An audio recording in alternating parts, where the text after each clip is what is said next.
नमस्कार दोस्तों, आज मैं आपको माघ शुक्ल पक्ष की जया एकादशी व्रत की कथा सुनाने जा रही हूँ। प्रेम से बोलिए विष्णु भगवान की जय हो। पांडु नंदन भगवान श्री कृष्ण से हाथ जोड़कर नम्रता पूर्वक बोले, हे नाथ, अब आप कृपा कर मुझसे माघ शुक्ल एकादशी का वर्णन कीजिए और उस व्रत के करने से क्या पुण्य फल होता है। भगवान श्री कृष्ण ने कहा, राजन, इस एकादशी का नाम जया है और यह अक्षय फल को देने वाली है। इसका व्रत करने वाला ब्रह्म हत्या से मुक्त हो जाता है और अंत काल में उसे काम और मोक्ष की प्राप्ति होती है। इस व्रत द्वारा मनुष्य कुयोनि से छूट जाते हैं। अब हम तुम्हें इसकी एक पौराणिक कथा जो पद्म पुराण में लिखी है कहते हैं, ध्यान से सुनो।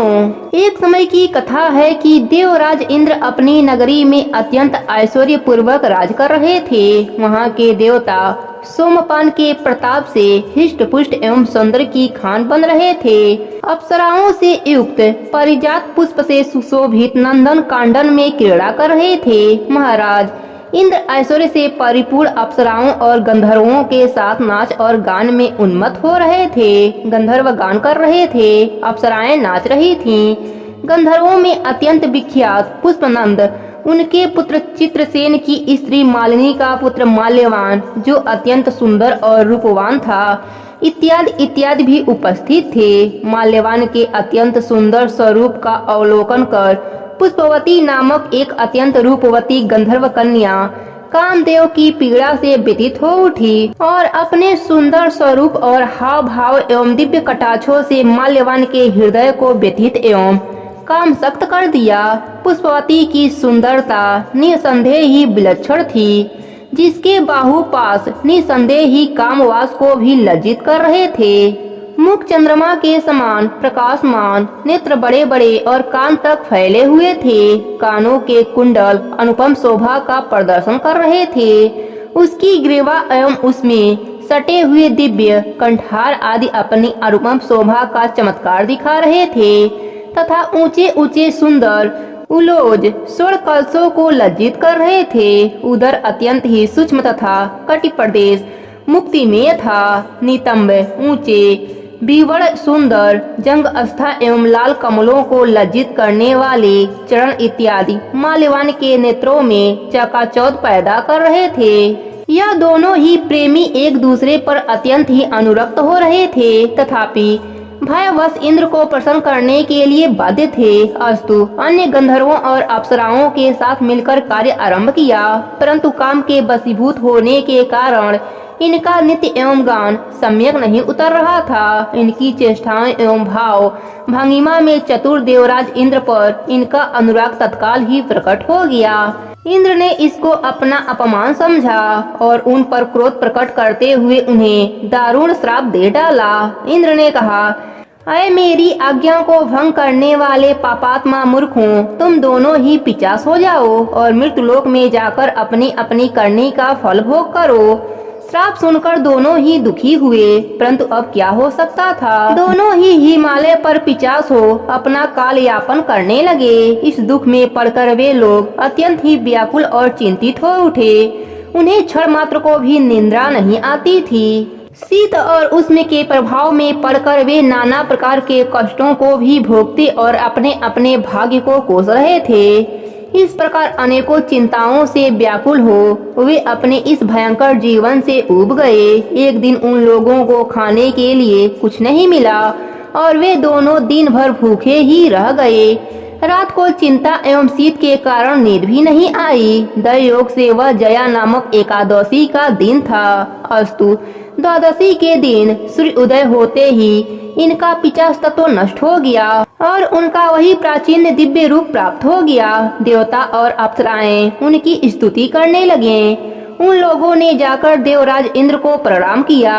देवराज उनका दिव्य रूप देख आश्चर्यचकित हो गए और उनसे पूछा, कहो तुम्हारा पिशाच तत्व किस प्रकार नष्ट हुआ है। माल्यवान ने हाथ जोड़कर निवेदन किया, प्रभु, यह जया नामक एकादशी के अनजाने व्रत करने का पुण्य फल है। उनकी ऐसी बारी सुन देवराज इंद्र ने कहा, भगवान विष्णु की भक्ति एवं जया के अनुग्रह से तुम्हारा पिशाच तो नष्ट हो गया, अब तुम देवताओं से भी वंदना के योग्य हो गए। अस्तु, तुम दोनों आनंद पूर्वक देवलोक में आनंद करो। हे राजन, देखो कैसा प्रभाव दिखाया इस जया एकादशी व्रत के पूरे फल ने। इसलिए इस जया एकादशी व्रत को अवश्य करना चाहिए, क्योंकि यह व्रत अनेकों अनुपम फलों को देने वाला है। भक्ति पूर्वक जया का व्रत करने वाला निसंदेह ही 100 वर्ष प्रश्न स्वर्ग में निवास करता है। प्रेम से बोलिए कृष्ण भगवान की जय हो, विष्णु भगवान की जय हो।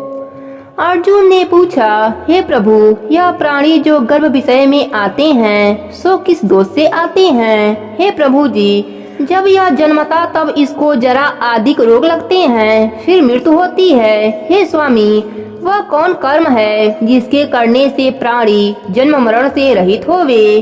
भगवान बोले, हे अर्जुन, यह जो मनुष्य है सो अंधा मूर्ख है, जो दुनिया से प्रीति करता है। यह पदार्थ मैंने पाया है और आगे भी पाऊंगा, ऐसी चिंता इस प्राणी के मन से उतरती ही नहीं।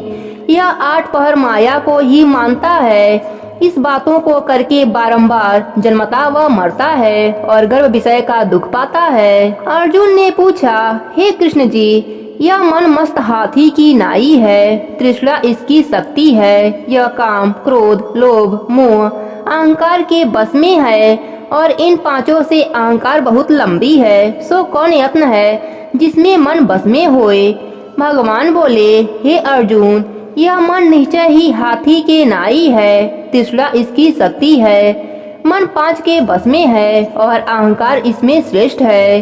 हे अर्जुन, जैसे हाथी अंकुश से बस में होता है, वैसे ही मन रूपी हाथी को बस करने को ज्ञान रूपी अंकुश है। अहंकार करने से प्राणी नरक में बढ़ता है। अर्जुन ने पूछा, हे कृष्ण भगवान, एक तुम्हारे नाम के लिए जंगलों में फिरते हैं, एक बैरागी होते हैं, एक धर्म करते हैं। इस विषय में कैसे जाने कि कौन वैष्णव है?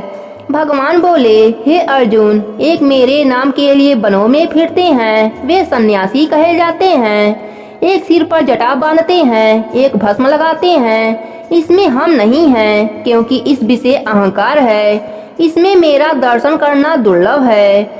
अर्जुन ने पूछा, हे कृष्ण जी, कौन पाप से स्त्री मर जाती है, कौन पाप से पुत्र मर जाता है और कौन पाप से नपुंसक होता है? भगवान बोले, हे अर्जुन, जो कर्ज लेता है और देता नहीं, इस पाप से स्त्री मरती है।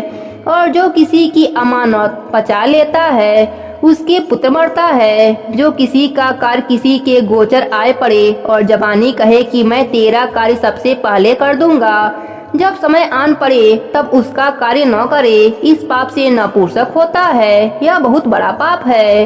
अर्जुन ने पूछा, हे कृष्ण जी, कौन पाप से प्राणी सदा रोगी रहता है, कौन पाप से गधा देह पाता है? स्त्री तथा टड्डू का जन्म किस पाप से होता है? भगवान बोले, हे अर्जुन, जो मनुष्य कन्या दान करते हैं और इस दान से मूल्य लेते हैं, वे दोषी हैं। वे मनुष्य सदा रोगी रहते हैं। जो विषय विकार के वास्ते मदिरा पान करते हैं, सो टड्डू का जन्म पाते हैं। और जो झूठी गवाही देते हैं, वे स्त्री का जन्म पाते हैं। जो रसोई बनाकर पहले आप खा लेते हैं और पीछे परमेश्वर के अर्थ दान करते हैं, वे बिल्ली का जन्म पाते हैं। जो मनुष्य झूठी वस्तु दान करते हैं, वे स्त्री का जन्म पाते हैं। अर्जुन ने पूछा, हे कृष्ण भगवान जी, कई मनुष्यों को तुमने सोना दिया, सो उन्होंने कौन सा पुण्य किया है? और कईयों को आपने हाथी घोड़े रथ दिए हैं, सो उनका कौन सा पुण्य है? भगवान बोले, हे अर्जुन, जिन्होंने सोना दान किया है उनको हाथी घोड़े वाहन मिलते हैं। जो परमेश्वर निमित्त कन्या दान करते हैं, सो पुरुष का जन्म पाते हैं। अर्जुन ने पूछा, हे भगवान जी, जिन पुरुषों की सुंदर विचित्र देह हैं, उन्होंने कौन कौन सा पुण्य किया है? किसी के घर संपत्ति है, कोई विद्वान है, उन्होंने कौन सा पुण्य किया है? भगवान बोले, हे अर्जुन, जिन्होंने अन्न दान किया है उनका स्वरूप सुंदर है। जिन्होंने विद्या दान किया है वे विद्वान होते हैं। जिन्होंने संतों की सेवा करी है वे पुत्रवान होते हैं। अर्जुन बोले, हे भगवान, किसी को धन से प्रीति है, कोई स्त्रियों से प्रीति करता है, सो ऐसा क्यों है? भगवान बोले, हे अर्जुन, किसी का धन, स्त्री सब नाश रूप है, लेकिन मेरी भक्ति का नाश नहीं है। अर्जुन ने पूछा, हे प्रभु, राजपाट कौन से धर्म से मिलता है? विद्या कौन से धर्म से मिलता है? भगवान बोले, हे अर्जुन, जो प्राणी श्री काशी में निष्काम भक्ति से तप करते, देह त्यागते हैं, सो राजा होते हैं। जो गुरु की सेवा करते हैं, सो विद्वान होते हैं। अर्जुन ने पूछा, हे कृष्ण जी, किसी को धन अचानक बिना परिश्रम मिलता है, कोई धन सारी उम्र एकत्र नहीं कर पाते, कोई रोग रहित होते हैं, सो उन्होंने कौन सा पुण्य किया है? भगवान बोले, हे अर्जुन, जिन्होंने गुप्त दान किया है, उनको धन अनायास ही मिलता है। जिन्होंने परमेश्वर का कार्य और पराया कार्य संवारा है, वे रोग से रहित होते हैं। अर्जुन ने बोला, हे प्रभु, कौन पाप से अम्ली होते हैं, कौन पाप से गूंगे होते हैं, कौन पाप से कुष्ठी होते हैं?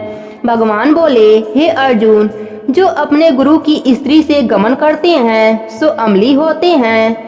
जो गुरु से विद्या पढ़कर मुकर जाते हैं, सो गूंगे होते हैं। जिन्होंने कुकर्म किया है, वे कुष्ठी होते हैं। अर्जुन ने पूछा, हे प्रभु, किन्हीं की देह में रक्त का विकार होता है, सो किस पाप से होता है?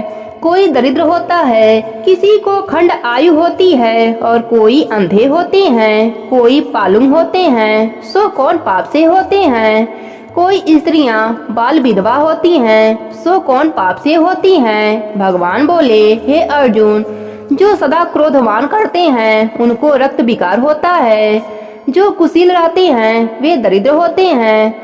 जो कुकर्मी ब्राह्मण को दान देते हैं, उनको खंड वायु होती है। जो प्राणी स्त्री को नंगी देखता है, गुरु की स्त्री पर कुदृष्टि डालता है, जिसने गो ब्राह्मण को लात मारी है, सो अंधा व पालुंग होता है। जो स्त्री अपने पति को छोड़कर पराये पुरुषों से संग करती हैं, सो बाल विधवा होती हैं। अर्जुन ने कहा, हे कृष्ण जी, तुम पार ब्रह्मा हो, तुमको मेरा नमस्कार है। आगे मैं तुमको समधी जानता था, अब मैं तुमको परमेश्वर रूप जानता हूँ। हे पार ब्रह्म गुरु, दीक्षा कैसी होती है, कृपा कर कहें। श्री भगवान बोले, हे अर्जुन, तुमको धन्य है, फिर तुम्हारी माता को भी धन्य है, जिनके तुम ऐसे पुत्र हुए, जिसने गुरु दीक्षा पूरी है। हे अर्जुन, सारे संसार के गुरु जनार्दन हैं। विद्या का गुरु काशी, चारों वर्णों का गुरु ब्राह्मण, ब्राह्मण का गुरु सन्यासी, सन्यासी उसको कहते हैं जिसने सबको त्याग करके मेरे विषय में मन लगाया हो, सो सन्यासी जगत गुरु है। हे अर्जुन, यह बात ध्यान देकर सुनने की है कि गुरु कैसा हो, जिसने सब इंद्रियां जीती हो, जिसको सब संसार ईश्वर का रूप नजर आता हो, सब जगत में उदार हो। ऐसा गुरु करें जो परमेश्वर को जानने वाला हो। उस गुरु की पूजा सब तरह से करें। हे अर्जुन, जो गुरु का भक्त है, सो मेरा भक्त है। जो प्राणी गुरु सम्मुख होकर मेरा भजन करता है, उनका भजन करना सफल है।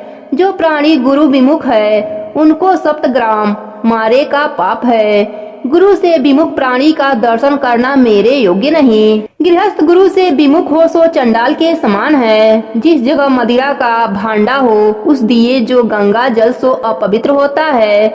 इसी तरह गुरु विमुख का भजन भी अपवित्र होता है। उसके हाथ का देवता भी नहीं लेते, उसके सर्व काज निष्फल हैं। कुकर, सूकर, गंधर्व, काक, इन सब योनियों में सर्प की योनि बड़ी खोटी है। इन सब से भी वह मनुष्य खोटा है जो निगूढ़ा है। गुरु बिना गति नहीं होती। जिसका कोई गुरु न होवे, सो अवश्य नरक को जाएगा। गुरु दीक्षा बिना प्राणी के सर्व काज निष्फल होते हैं। हे अर्जुन, जैसे चारों वर्णों में मेरी भक्ति करना योग्य है, जैसे ही गुरु धारण के गुरु की भक्ति करनी, सेवा करनी योग्य है। जैसे सब नदियों में गंगा श्रेष्ठ है, सब व्रतों में एकादशी का व्रत श्रेष्ठ है, सो वैसे ही हे अर्जुन, सबसे उत्तम गुरु सेवा है।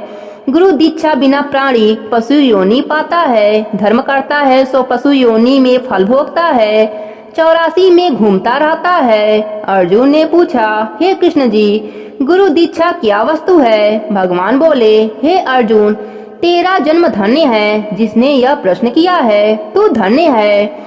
गुरु दीक्षा दोनों अक्षर है, हरि नाम इन अक्षरों को गुरु कहता है। यह चारों वर्णों को जपता श्रेष्ठ है। हे अर्जुन, जो गुरु की सेवा करता है मेरी सेवा करता है, मेरी उस पर प्रशंसा है, वह 84 से छूट जाएगा, जन्म मरण से रहित हो स्वर्ग भोगता है। जो प्राणी गुरु की सेवा नहीं करता सो 3.5 करोड़ वर्ष तक नरक भोगता है। जो गुरु की सेवा करता है उसको कई अश्वमेध के पुण्य का फल होता है। गुरु की सेवा मेरी सेवा है। हे अर्जुन, हमारे तुम्हारे संवाद को जो प्राणी पढ़ेंगे या सुनेंगे सो गर्भ के दुख से बच जाएंगे, उनको 84 लाख योनियों में भटकना नहीं पड़ेगा। प्रेम से बोलिए कृष्ण भगवान की जय हो, विष्णु भगवान की जय हो।